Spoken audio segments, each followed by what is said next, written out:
अगर मैं आपसे एक सवाल पूछूं, क्या आपके जीवन में हाल ही में कुछ ऐसा हो रहा है जिसे आप समझा नहीं पा रहे? क्या बिना किसी कारण आपका मन बदल रहा है? क्या चीजें जो पहले बहुत जरूरी लगती थीं, अब बेकार सी लगने लगी हैं?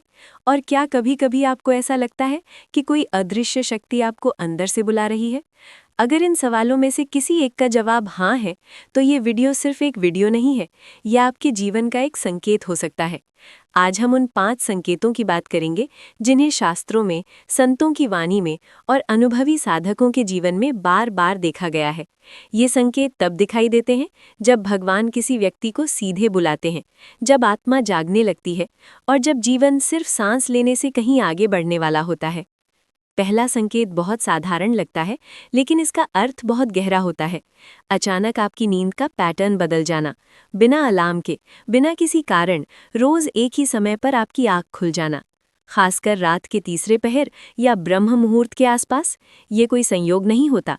शास्त्र कहते हैं कि जब आत्मा जागने लगती है तो शरीर अपने आप उस समय जाग जाता है जब ब्रह्मांड की ऊर्जा सबसे शुद्ध होती है। उस समय वातावरण शांत होता है, नकारात्मकता कम होती है और चेतना आसानी से ऊपर उठती है। बहुत से लोग कहते हैं कि वे उस समय बेचैन महसूस करते हैं, नींद नहीं आती, मन भारी लगता है या आंख खुलते ही किसी अनजानी याद या भावना में डूब जाते हैं। ये बेचैनी नहीं है, ये बुलावा है। ये संकेत है कि आपकी आत्मा अब केवल भौतिक जीवन में नहीं अटकना चाहती, वो कुछ और खोज रही है। दूसरा संकेत थोड़ा डरावना भी लग सकता है और सुकून देने वाला भी। अचानक आपका मन लोगों से कटने लगना, भीड़ में रहकर भी अकेलापन महसूस होना। पहले जिन लोगों के साथ घंटों बात करना अच्छा लगता था, अब उनसे बात करने में थकान महसूस होना। आपको लगने लगता है कि कोई आपको समझता नहीं या शायद अब आप ही किसी को नहीं समझ पा रहे। ये सामाजिक दूरी अवसाद नहीं होती जैसा लोग सोच लेते हैं, ये आत्मा का भीतर की ओर मुड़ना होता है। जब भगवान किसी को बुलाते हैं तो वे पहले उसे बाहरी शोर से दूर करते हैं, क्योंकि शोर में आवाज़ नहीं सुनी जाती। आत्मा की आवाज़ सुनने के लिए अकेलापन जरूरी होता है। यही कारण है कि अधिकतर ऋषि, संत और साधक एक समय के बाद समाज से अलग हो गए। ये भागना नहीं था, ये भीतर की यात्रा की शुरुआत थी। तीसरा संकेत सपनों से जुड़ा होता है। सपने जो सामान्य नहीं होते, बार बार मंदिर दिखना, दीपक जलता हुआ दिखना, किसी देवी देवता का मौन रूप में सामने आना या कभी कभी सिर्फ तेज रोशनी दिखाई देना। कुछ लोग कहते हैं कि उन्हें सपनों में कोई नाम पुकारता हुआ सुनाई देता है, लेकिन चेहरा दिखाई नहीं देता। ऐसे सपने दिमाग की कल्पना नहीं होते। जब चेतना जागृत होने लगती है तो आत्मा उस स्तर से संपर्क करने लगती है जहाँ शब्दों की जरूरत नहीं होती।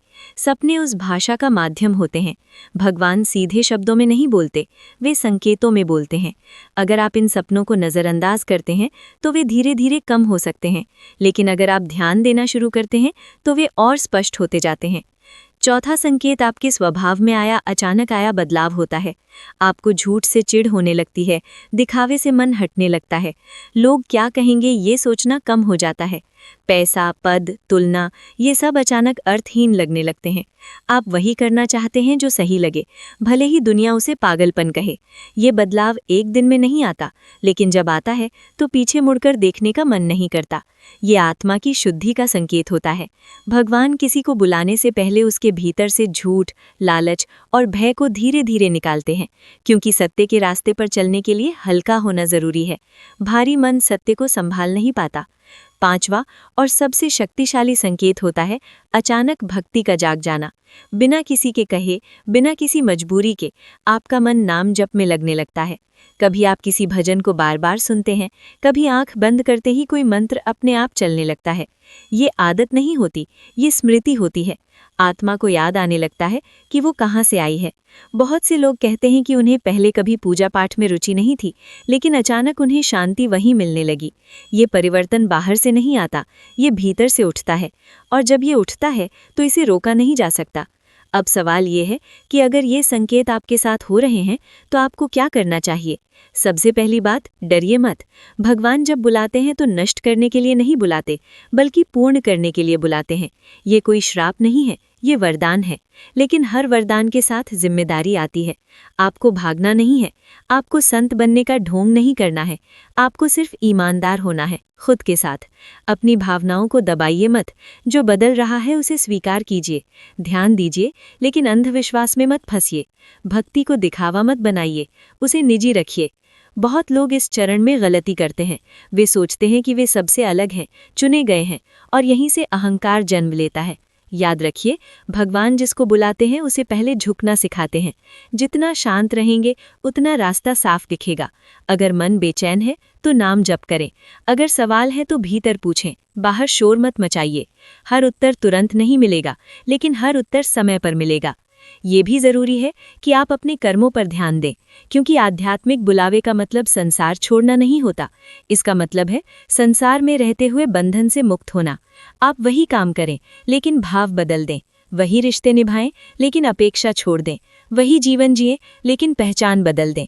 जब आप ऐसा करते हैं तो जीवन बोझ नहीं रहता, वो साधना बन जाता है। अगर आज इस वीडियो ने आपके भीतर कुछ हिलाया है तो इसे संयोग मत मानिए। हर कोई ये वीडियो नहीं देखता और हर किसी को ये महसूस नहीं होता। शायद आप उस मोड़ पर हैं जहां से पीछे जाना आसान है, लेकिन आगे जाना जरूरी है। भगवान कभी जोर से नहीं बुलाते, वे धीरे से इशारा करते हैं, और जो समझ जाता है वही आगे बढ़ता है। अंत में मैं बस इतना कहूंगा कि अगर ये 5 संकेत आपके जीवन में दिख रहे हैं तो खुद को कम मत समझिए। आप टूट नहीं रहे, आप बदल रहे हैं, और हर बदलाव दर्द से होकर गुजरता है। शांति बाहर नहीं मिलेगी, वो भीतर ही मिलेगी, और जब मिल जाएगी तो पूरी दुनिया अलग दिखेगी। अगर ये अनुभव आपका अपना लगता है तो आप अकेले नहीं हैं। बहुत से लोग इसी रास्ते पर हैं, बस सब बोलते नहीं। अपने भीतर की आवाज़ सुनिए, शायद वही आवाज़ भगवान की है।